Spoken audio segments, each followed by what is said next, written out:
It's morphin' time!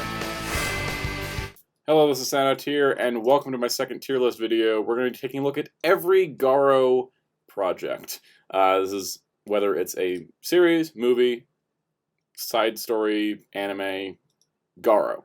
Any Garo media that is a physical, visual medium. And I gotta say, out of every Tokusatsu franchise I've ever watched, Garo is my absolute favorite. And it's also one of the only ones I've seen every single thing for, so I thought, hey, let's do a tier list. Now I'm hoping to keep this video a little shorter than the Digimon one, because there's less stuff, but we'll see what happens. So, for those that don't know, my tier list ranking, if you want to go see the Digimon video, I explain tier lists are and all that. I'm doing S tier is favorites of all time, A tier is best of the rest, B is appreciated, C didn't hate, D don't talk to me. There may not be that many in D tier, may not be many in C tier. We're going to go through it and see what happens. So we're going in release order, just like we did with Digimon, and I'm going to be kind of briefly talking about these, hopefully briefly this time. I think I have way more emotional investment in Digimon just because it's been with me longer, but Garo is awesome. So for those who don't know, Garo is a sci-fi horror tokusatsu series about a group of knights who fight off monsters known as horrors that plague on human darkness. It is really kind of a darker turn on tokusatsu, but I love that it still stays a little goofy, especially with some of the best stuff. And we'll kind of talk about that. Again, no major spoilers, but you may hear things from time to time just while I'm forming my opinion. And once again, it is my opinion, so please keep that in mind. If you have any comments, leave them down below, and leave your own tier list if you'd like. So, anyways, let's get into it. Starting off, we have the original Garo series, now known as Chapter of the Black Wolf. I like this show a lot.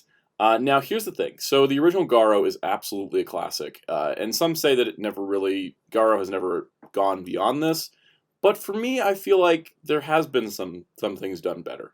So, I really do appreciate it. I think that the best way to handle Garo, because people get a little confused, there's multiple timelines, multiple Garos. It's not straightforward like, oh, each season there's a different cast. No, it's a little bit more all over the place. Honestly, if you're looking to get into Garo, if you're not going to try to find like a continuity guide, just start from the beginning. Just go in production order. And guess what? You have a nice little guide right here onto what production order is. So, original Garo. Very solid show. However, I'm going to put it in the A tier. I'm putting it as best of the rest because I love it, but there are some weird things that happen. It's like that early speed bumps. I think this happens a lot of shows, especially Tokusatsu. Like, for example, Kamen Rider, Go Ranger, they don't, and Ultraman, they don't have the strength that later versions have because they were figuring it all out. And Garo is very much the same way. So I think it's a great show to start because it really does introduce the lore and the world of the Makai Knights, but the best ever? Maybe not. Next up, we have the 2006 TV special, Beast of the Demon Knight, or Byakuku no Maju, and I really like this one, but I'm also going to put it in best of the rest, probably just a little below Garo, because it's a great TV special, it's a good epilogue. It introduces White Knight Dan, who's one of my favorite characters. It brings back another character from the series. I won't say who. No spoilers. And it's really fun. It's a really nice return. It does feel a little weird because Kaoru's not involved with it, which kind of cuts out part of... So it doesn't feel like a true sequel. Kind of feels like an interlude. But honestly, it's a pretty solid production. So next up, the first Garo film, which came 4 years later. Garo has got one of those production schedules. Garo Red Requiem. Now, Red Requiem is absolutely amazing. So it takes everything that was great about Garo, amplifies it to a movie. Now, this one is done, I think it's supposed to take place before Byakuku no Maju, because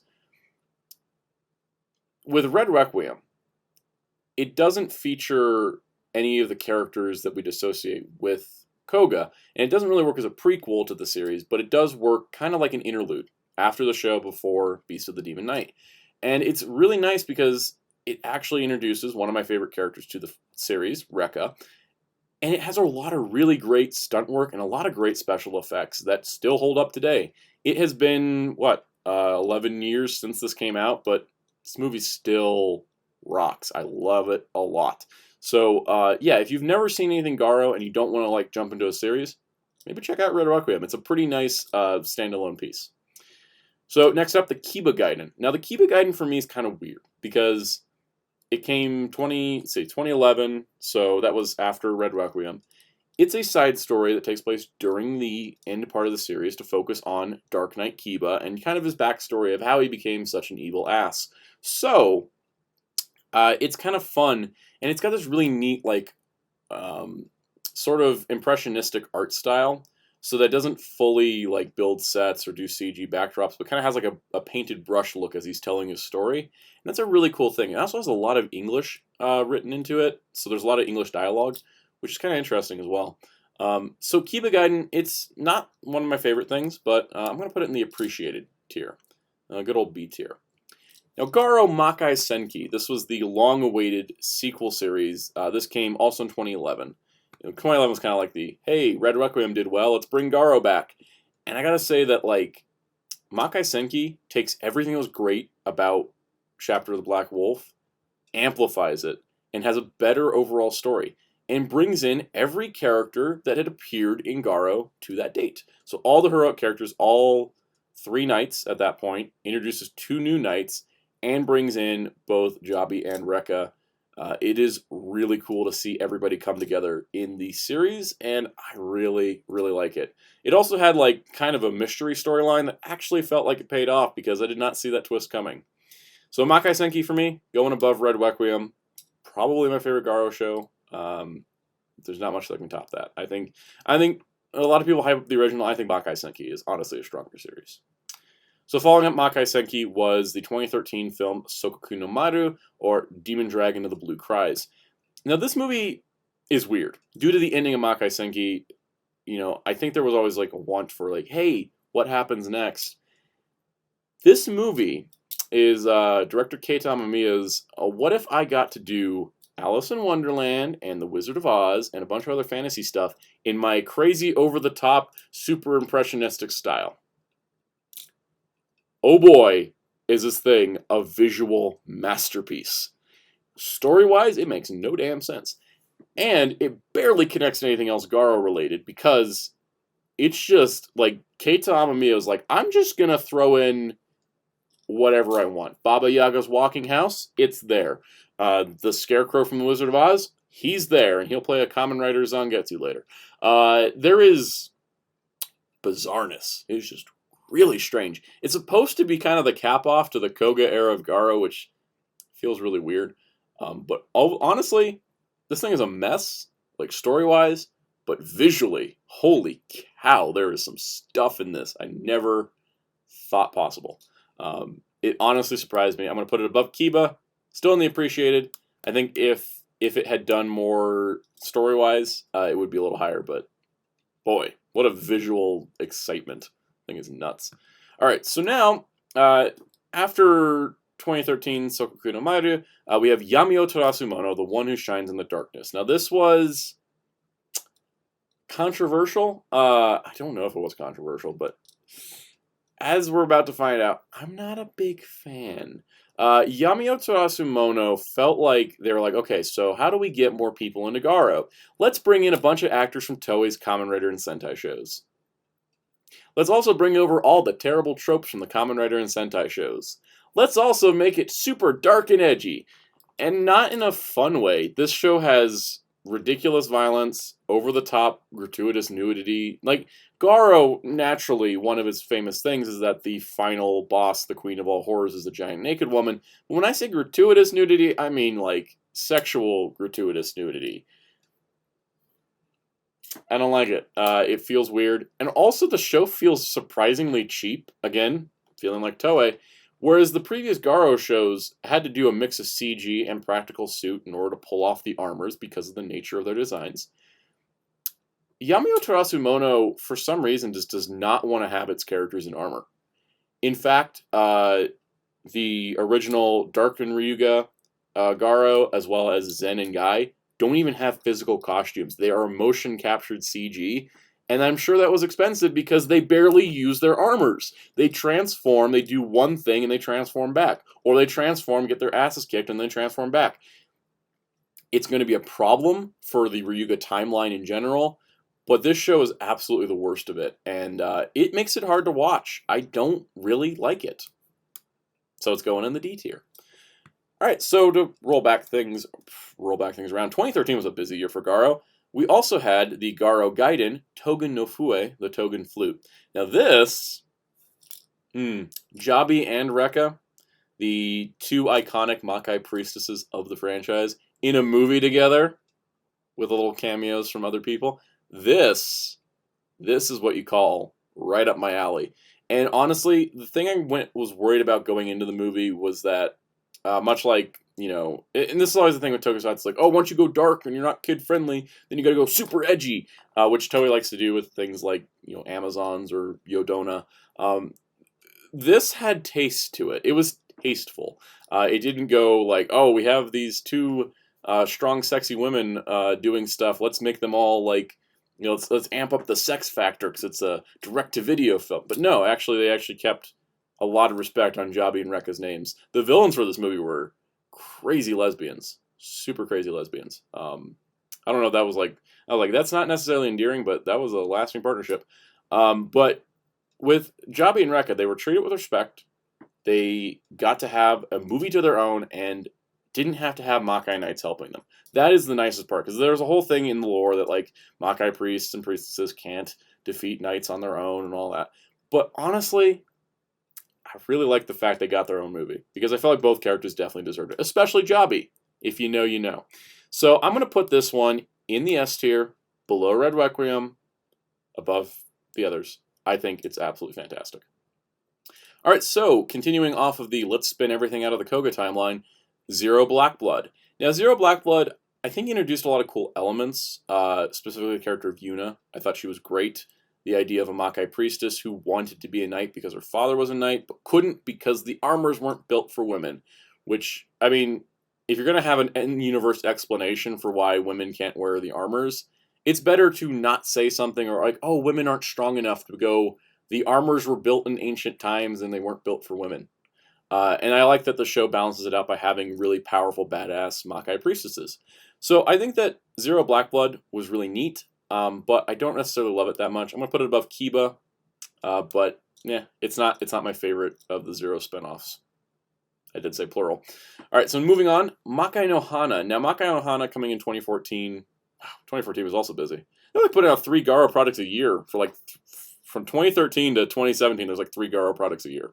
Just notice that. Anyways, Makai no Hana is the story of Koga's original Garo that we see in the series. The original series is Garo, Koga, his son, Raiga, taking up the mantle, and it was kind of a nice throwback. I think after Yamiotorasumono, just super off-putting, because, oh my god, it was just not, it didn't feel like Garo anymore.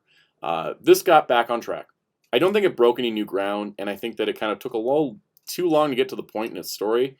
But, hey, I like Raiga, I like Mayuri, I like Crow. Overall, I think it was a good follow-up, and I'm going to put it in probably the A tier. Below Beast of the Demon Knight, but, you know, a little higher than others, but not as high as I would like to put it. I think it had, you know, some rough edges to tighten up, but it was kind of a fun, nice little bring back to the Koga timeline. Continuing Garo's whole let's do something different, 2014 also brought us Garo Hono no Kokuin, the Carved Seal of Flames, or known in the West as Garo the Animation. This was in fact the first Garo thing to make it overseas into North America, and that was because Funimation brought it over as an anime license. And it was sad at the time, I was like, why couldn't you get the live action stuff too? And eventually Kraken Releasing did give us some of the live action, but you know, it was horribly priced, Blu-ray wise, but eventually when I did get to see Garo the Animation, really good. Hono no Kokuin is the story of 2 knights during the Spanish Inquisition, which has been recontextualized as being part of a witch hunt that started towards the Makai priestesses by a Makai priest who has fallen to the darkness. That's just the setup. I really love the fact that they decided, all right, we're going to do an anime Garo. And we're normally the anime, you know, like we see with some of, you know, other tokusatsu franchises. Gridman got anime, and it's kind of like its own little, sequel sort of side story, and like that's got its own universe now. And we have like the Ultraman anime, which is adapting the manga, which is still, it's kind of weird because it's not really, doesn't feel like Ultraman as much. And then got Kamen Rider's doing an adaptation of the Kamen Rider Double Futo PI manga. But this was interesting because Garo decided, let's not do something in line with the previous live action Garos. Let's do something in a completely different time period. And at this point in the franchise, it kind of been discussed that Garo was a bloodline thing with the original series, but that may not have always been the case. So Leon here having the Garo mantle is kind of expanding on that idea that Garo has been multiple people, multiple bloodlines, or that there might be multiple Garos throughout the world. We'll touch on later. So it's taking place in Spain. It just gives it a really great, unique look to it. Unfortunately, the soundtrack did not lean into Spanish guitar as much as the next anime, which is ironic. But putting it in a different time period, making it great, honestly, Car Seal of Flames goes above original Garo for me. Okay, no, it doesn't. It goes after original Garo, but it's up there in the best of the rest. Absolutely fantastic stuff. Okay, so next up, we have the Garo Goldstorm Show, the movie. So Goldstorm Show is going to be the next Ryuga Garo series, and they kicked it off with the movie, Goldstorm Show, the movie. I didn't hate the movie. It didn't give me the first good impression. I was already kind of like, I don't know if I like Ryuga and his cast. I like Rianne. She's like a really cool Makai priestess. But this movie was kind of like introducing new characters and starting to set up Goldstorm. And I was like, okay, I didn't hate it. I think it could have been better, but didn't hate it. However, this is where I was shocked. So I started watching Garo Goldstorm Show. Let me tell you a story. I thought the Ryuga timeline was done for me. I was like, I didn't like Yamio. I didn't like the movie that much. Okay, so I complained about how they brought Toei actors in to Yamio, and that kind of felt like it degraded the quality of the series because they started using Toei tropes. Well, they didn't keep using Toei tropes, but they brought in Masahiro Inoue, the actor that played Kamen Rider Decade, to play the new villain, Jinga. Jinga also brought along Amelie, and Jinga and Amelie is probably like the coolest villain duo in the franchise. Like, they are like a legit power couple. And I gotta say, Garo Goldstorm Show was a blast. And one of my favorite parts is they left Zen and Guy behind. They're just like, no, we don't need you. We're just gonna focus on Ryuga Garo, Rianne, and their darker counterparts, Jinga and Amelie. And that the rivalry there was amazing. The whole storyline came together really nice. Honestly, if you were to ask me what should I watch from the Ryuga timeline, Goldstorm Show the series. None of the other stuff. You don't have to watch anything else. You could legitimately never watch Yamiotorasumono and not be lost at all. Goldstorm Show's fantastic. So it's going in best of the rest, but I'm trying to decide, is it above Hana no Kokuin? I think it's going to go below, but it's still up there for me. I still really like it. Okay, we're getting down to it. I'm starting like, oh man, where's my S tier stuff? But next up we have the controversial second anime, Garo Guru no Suki, or Crimson Moon. This ain't a great show. It took a nosedive in quality. Animation-wise, it's just not as strong as Hana no Kokuin. I think it kind of killed Garo's chances in America, not going to lie. The show is not great. It takes place in the Heian period in Japan, which is a different time period. It has a Makai priestess as its main character, or Makai alchemist, which is what Funimation went with, and I don't know why, but whatever. Makai priestess as the main character, and she's pretty good. I actually think she's probably the best part of the show. And it was nice to see like a Makai priestess in an ancient time going, you know what? Screw you guys for not giving me powers to defeat horrors on my own. I'm just going to go capture myself a rampaging knight. And so her and Raiko kind of worked together. I think the show left a lot to be desired, especially the ending. I felt like the ending was not satisfying whatsoever. So, I don't know. I don't want to put it in Don't Talk to Me because I did like aspects of it. I'm going to put it in Didn't Hate. I'm going to put it below Goldstorm Show's movie. Didn't hate it. Wasn't great. Not recommended. Okay, Biku the movie. So this was a spin-off from Makai no Hana with a Makai priestess character, Biku. Kind of filled the Jabi role of the series. Luckily got treated better than Jabi. Got given her own movie. I don't think this was the strongest Togen no Fue. And one of the biggest problems I think of the Biku movie is that it's called Biku the movie, but it doesn't focus on Biku as much. I thought we'd get more backstory on her, but that doesn't make it a bad movie. I actually think it's pretty solid. I'm honestly gonna put it like above the Kiba. I'm gonna put it above Zero Black Blood. I think it was pretty solid overall. I appreciate it. I really appreciate that movie. It was nice. It was nice. It was. It's not like some of my favorites, but I do appreciate it. So 2016 was I think they were celebrating the 10th anniversary a little late, but whatever. Garo Makai Rensudan. Now this, I'm gonna put this thing at the bottom of the S tier because Makai Rensudan is the coolest concept for a series in a tokusatsu franchise I've ever seen. Okay, so usually we hear Retsudan associated with Ultraman because they do compilation specials called Retsudans.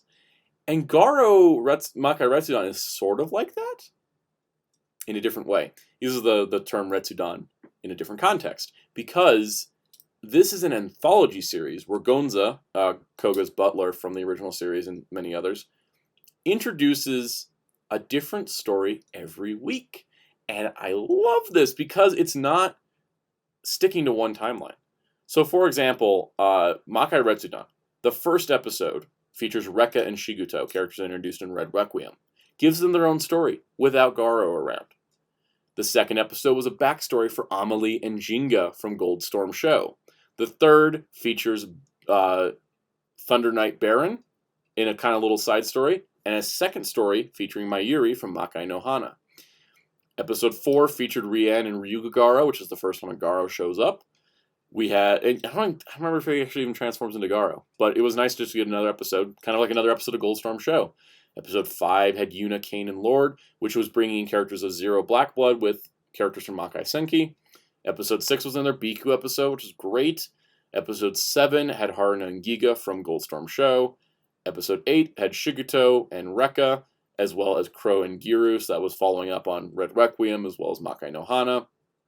Episode 9 had Daichi and Raiga Garo, which was really neat because it was kind of like, it was just another episode of Makai no Hana.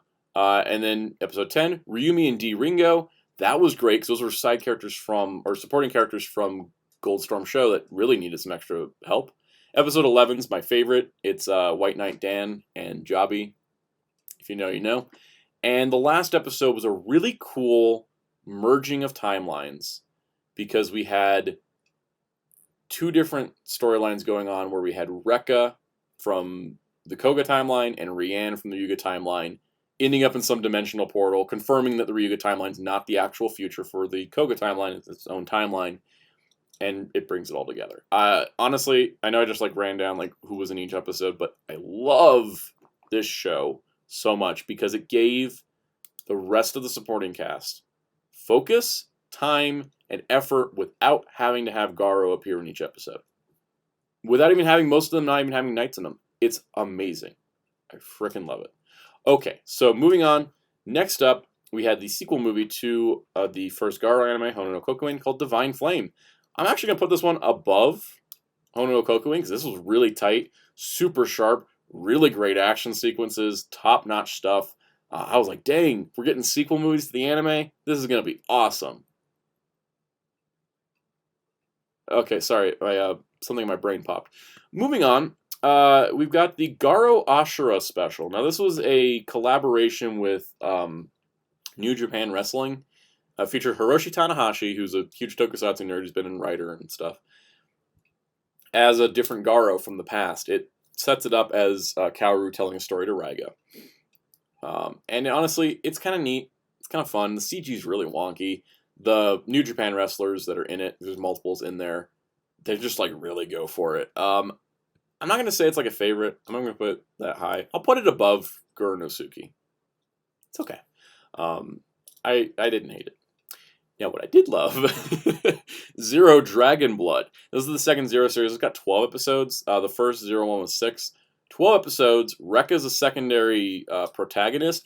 I watched this entire show in a day. It's going right up there after Makai Senki. I love Dragon Blood. You could skip Black Blood, but there are so many cool things introduced. It has one of the most realistic looking CG dragons I've ever seen on film. and I mean ever, not just Japan, like Hollywood, the world. I've never seen a dragon rendered so well and so real as this series. And it is so bingeable that I literally started it in the morning of one day and didn't do anything else the rest of the day. I literally just sat and watched Dragon Blood. My mom got up at some point and just started watching with me, and we like watched the whole dang show. So good. And Rekka got to do so many cool things. It was really fantastic. So after that, the third and currently last anime series, Garo Vanishing Line. Now this was interesting. I remember this got announced. It was, of course, TFC, the company that produces Garo, announced a new anime called Vanishing Line. And we're like, okay, this is kind of neat. It's, futuristic, cyberpunky kind of setting. And it was like, okay, that's cool. Kind of forgot about it. Then it rolled around. I was like, oh, by the way, it's a Garo show. I'm like, what? This cyberpunk futuristic set in the U.S. in the future with technology, featuring this big, brawny, brown-haired man with a sword is a Garo show? And it was one of the best. I think, without a doubt, while what Vanishing Line makes up for in some lack of story, it just, the style of it gives it so much substance. And I like this idea. Like, this is my headcanon, is that there is multiple people that have had the Garo armor. They're not just in the same bloodline. And there are multiple Garos in different regions. Because this Garo just looks completely different than others. The action was really, really fantastic. It had like a really, it did that typical modern anime thing. In the first 3 episodes were like super jam-packed, high-quality animation, really tight. And then the budget kind of falls off at episode 4. But it fell off a little bit, not significantly. And I think that kept the show going. And it had a really cool Dark Knight storyline. And it set up a really nice, like, hey, we could do a movie. And, I mean, I guess looking at the other movies, it took like 3 or 4 years. I'm still waiting for this movie. Please make a Vanishing Line movie. Please. Yeah, so Vanishing Line, it's going in the S tier. Probably, I'm going to put it right below Makai Rensudan. This looking at this tier list right now, I love too much Garo. That's very obvious. It's about to change. Oh boy. Kami no Kiba. So this is a sequel movie to the Ryuga timeline. So Goldstorm technically, because it brought back Jinga. It also brought back Zen and Guy. Look, I like the characters they played more in their Sentai and Rider parts. I don't like them as their Garo characters. But, I mean, didn't hate it. Didn't hate it. Where do I want to put it? I'll put it under the Goldstorm movie. It's not great. It's got that same budget cut feel that Yamio had. I'm like, Goldstorm didn't have that problem. It made physical suits for Jinga and for Garo, which looked amazing. So you had physical stuff with CG stuff. But then they just went back to, like, they're like, all right, we're not building suits for Zen and Guy just for this movie. So it didn't have the impact. I felt like Jinga coming back wasn't as strong as I wanted. I think that he had a great finale in Goldstorm and probably shouldn't have come back. But I can understand why, because it's such a good character, but it was a little bit of a disservice. But I didn't hate it and I didn't enjoy it either. Now, boy, this last section is going to be rough. Starting off with Kami no Kiba Jinga. Now, they gave Jinga his own series. I was excited. They put it out like he was. It was interesting because it was like, oh, it's Jinga, but he's a Makai Knight now, and I was like, okay, so it's kind of weird because it's like implied that he was revived, but he was good now, like he was purified because because the thing is in the storyline, Jinga was a knight in ancient times, and he just manifested as a horror to be evil. So I was like, okay, so it's like giving him a second chance to not be an evil dick. That did not succeed. Also, the show was so cheap. Like, this is a 12-episode spinoff. I got that. But Zero Dragon Blood was kicking it, like, into high gear with its budget. Kami no Kiba Jinga, he didn't even transform in probably half the episodes. There is a clip show in a 12-episode show, and the clip show just repeats a fight from the previous episode with weird red filters that are likely to kick off photosensitivity issues. I don't know what the hell happened. Do not like that. Very bad. Okay. Gurren no Suki got a sequel movie, which is why Vanishing Line deserves one, but put it below Gurren no Suki. I felt like it wasn't a satisfying resolution to that really weird ending they left us off on, and I kind of forgot the movie. I watched it. Funimation didn't bother to license it, by the way, so someone fan-subbed it, but I got nothing. That was kind of a nothing movie. Luckily. For the 15th anniversary of Garo, movie came a little early, but Garo Geku no Tabibito, Garo Under the Moonbow, made up for the last few projects being kind of ass. And that is the fact that they decided, all right, we're doing a sequel movie to Makai no Hana that was announced a while back. They revealed that, all right, it's coming, it's called Under the Moonbow. That's all they told anyone. They had a preview screening in Japan, and during the preview screening, it was like the first fan preview screening. They said, okay, we think that most hardcore fans are there. We're going to release this poster during the screening so they won't see it. And the poster has Raiga from Makai no Hana, Koga from the original 2 Garo shows, and Koga's father, Taiga, on the poster. This is like the greatest fan service moment. Because I remember seeing this poster, I lost my mind. And I was like, I need to see this movie right now. Like, right now. Like, what? You can put all 3 of them in a movie together? And guess what they did? Did they make it just a giant fan service thing? Oh, totally. Oh, totally. The villain of this movie makes it a giant fan service thing. The final battle is so fan service, but at the same time, it did not lose its quality. This felt like Garo returning to the quality roots that it had. And it's a shame that I think the Koga timeline is where the most quality comes out of Garo. But Under the Moonbow is probably the greatest Garo project ever made. And it's because, in addition to being giant fan service, super fun, it's got a great story about family, it's got heart, and it is so well produced and has such great visual presentation that anyone could enjoy this movie. I legitimately think that it is enhanced by being a Garo fan, but I showed this movie to my parents. My mom, who had seen some Garo, she'd seen some of the original series, her favorite character is Jabi, and my dad, who had not seen much of Garo at all. We all loved it. My dad really loved it. And that was amazing to me because I was like, he hadn't watched hardly anything, but the movie lays it out. Like, if you've never seen Garo, you can watch Under the Moonbow and go, oh, I get it. It's a story about family. It's going at the top of the S tier. I literally cannot think of anything I love more than Under the Moonbow. 100%. And to wrap it up, the last Garo project for now, I hope there's more, because it's been over a year. Garo vs. Road. So right after we did this like great tribute throwback, we kind of closed off the Koga timeline. I felt like we were done. We had this, which is the actual 15th anniversary project. Garo vs. Road. So this one was like, let's do something different. I was like, okay, cool. I gotta say, I liked what they tried. I liked the idea of, all right, so there's a Garo armor up for order. People are kind of like sucked into a virtual world, and they gotta fight each other to the death. If they die here, they die in the real world. Cool. I like the premise. The problem is, the show's only like 13 episodes, and that means, spoilers, not minor spoilers, the Garo armor doesn't get won in the competition until the last episode, and I was like, okay, so where's part 2 where this person has to learn how to be Garo? Never happened. And the show left it pretty much conclusive that that wasn't going to happen. It had a neat little subplot with the Makai Knight Order having a darker side, which follows up on something from the original Garo series. It doesn't fit in any of the timelines. I think a lot of the characters were well done, but it was very obvious that like there was only going to be one that was going to win. And I think that from the first episode, I figured out who was going to be Garo, and the show didn't surprise me. There was some neat stuff. There was a lot of character drama.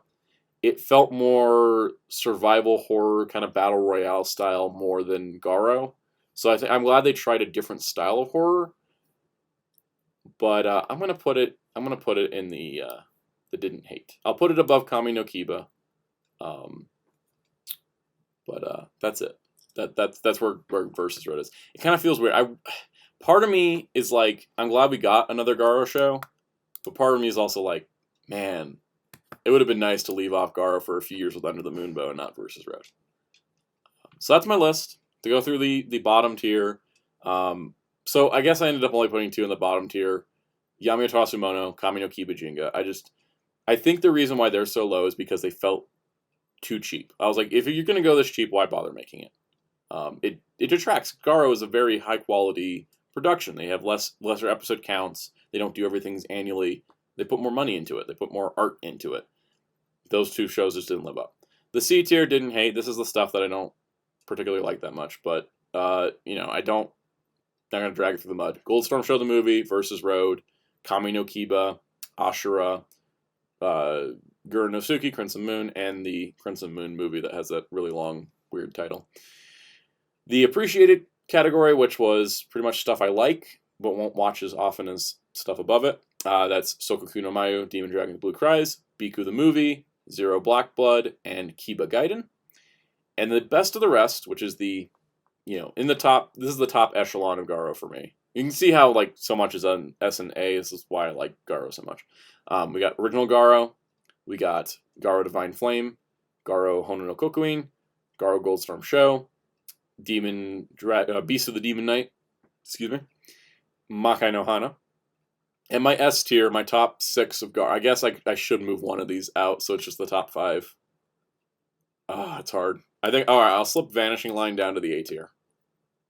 I'll just slip that there. Okay, so now we got the top 5. Alright, so Vanishing Line now at A tier, but top 5, or is that 5? That's still 6. Is that 6? Yeah, okay, 6. It's top 6, whatever. Garo Makai Rensudan 6. 5 is Togen no Fue. 4, Red Requiem. 3, Dragon Blood. 2, Makai Senki. 1, Under the Moonbow. And I've had 2 years to think about Under the Moonbow before deciding that was my favorite Garo thing of all time. It buttons it all up nice. So overall, Garo is a franchise I really deeply love. I hope to see it continue, but I don't want to see it continue if it's going to be shows like Kami no Kiba Jinga, shows like Versus Road, or shows like Yamiotorasumono, where they're just pumping it out to get it out. I hope that after Versus Road, they've decided, let's take a break, let's try to refocus. So I think every time that it does that, it comes out better. So on that does it for this video. I hope you enjoyed it. It looks like it was shorter than Digimon by a few minutes. If you have any questions about the Garo franchise, let me know in the comments below. And leave me your own tier list if you'd like. And yeah, see you all for the next video, which should be kind of interesting. So until next time, check out Hero Club at hero-club.com for all of your Toku news and more. And check out my awesome graphic designer on Twitter at darkclaw643. And until next time, this is Soundout saying goodbye.